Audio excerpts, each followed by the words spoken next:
শরম বলতে কিচ্ছু নাই, ওনাকে আমরা চাচ্ছি না।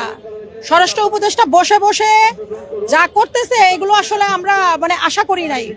এবং আসিফ নজরুল, মুস্তফা সরোয়ার ফারুকী তো আমরা সবসময় বলে আসতেছি এদের পদত্যাগ করা উচিত, এরা অযোগ্য লোক।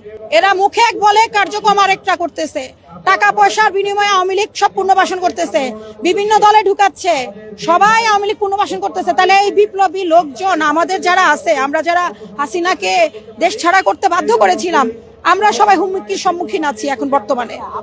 এই প্রশ্নটা আমাদের কাছে জিজ্ঞেস না করে ওই ব্যর্থ ইন্টারিমকে জিজ্ঞেস করুন, ওই ব্যর্থ স্বরাষ্ট্র উপদেষ্টাকে জিজ্ঞেস করুন যে কেন সে বিপ্লবীদের নিরাপত্তা দিতে পারছে না, কেন সে এই আন্দোলনকারীদের উপরে হামলা ঠেকাতে পারছে না। কে এখানে সেফ আছে? হাদি সেফ নাই। গতকাল আমাদের বোন রুমি মারা গেছে, রুমিকে হত্যা করা হয়েছে, প্রত্যেকজন তেজগাঁও কলেজে সাকিব হত্যা হয়েছে। এদের দায়, এই ব্যর্থতার দায় কার? আমাদের ছাত্র জনতার? না আমরা যে আমাদের রক্তের উপরে দাঁড়িয়ে যে বিপ্লবী সরকার গঠন করার কথা ছিল কিন্তু গঠিত হয়েছে এনজিও মার্কা একটা সরকার, ভঙ্গুর সরকার, সে ব্যর্থ হয়েছে? এই প্রশ্নের উত্তরটা তো আমাদের কাছে না, তাদের কাছে জিজ্ঞেস করা দরকার। এই দায়িত্ব তাদের নেওয়া দরকার। সেই ব্যর্থ উপদেষ্টা, স্বরাষ্ট্র উপদেষ্টা এবং প্রধান উপদেষ্টা নেওয়া দরকার। কেন বারবার হুমকি আসার পরেও হাদি ভাইকে নিরাপত্তা দেওয়া হলো না?